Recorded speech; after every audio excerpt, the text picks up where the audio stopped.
Assalamu alaikum wa rahmatullahi wa barakatuh, brothers and sisters. I'm happy to announce that there will be a new course released by the Quran Institute that will discuss left-wing ideologies in the West as well as its influence around the world. Many people believe that in the West there is the battle between conservatives and liberals.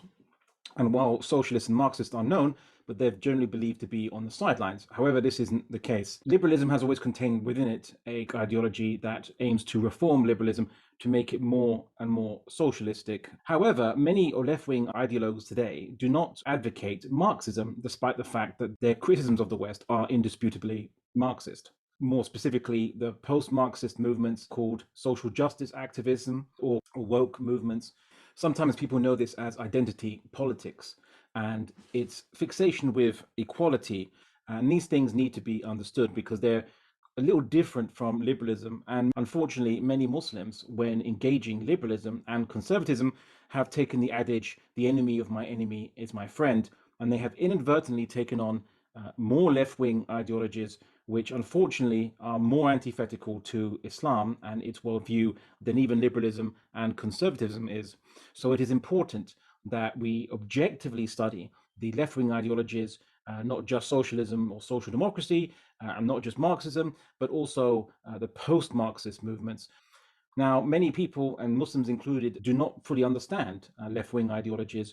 Marxism is now no longer viewed as a solid basis for a economic system, but the critiques of capitalism or the liberal economic system contained within Marxism have been adopted and evolved over time, mixed with brands of existentialism, the belief that there is no meaning in the universe and that humans can make their own meaning in terms of their morals.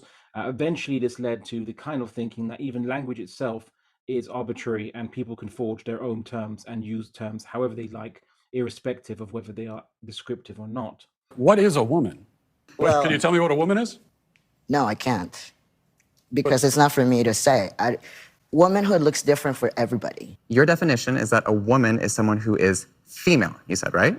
Correct. Gotcha. As a biological female.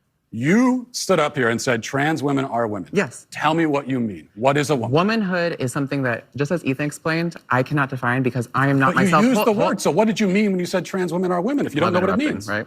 So here's the thing. So I do not define what a woman is because I do not identify as a woman. Womanhood is something that is an umbrella term. It includes people That describes what? people who identify as a woman. Identify as what?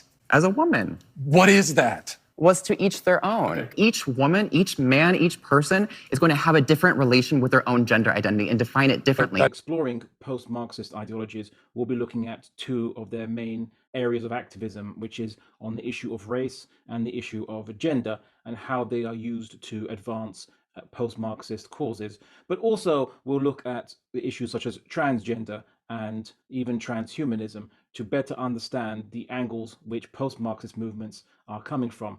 And of course, it's very important that we understand the difference between conservatism, liberalism, and post-Marxism and how they are all antithetical to the Islamic worldview, how Islam's critiques are much more nuanced and can actually provide a superior alternative to the solutions offered by these various movements. So I'll ask you to join me for this course that will be hosted by the Quran Institute.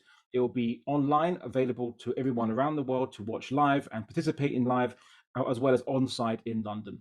So I hope to see you all there. Click on the link for more information. Assalamu alaikum wa rahmatullahi wa barakatuh.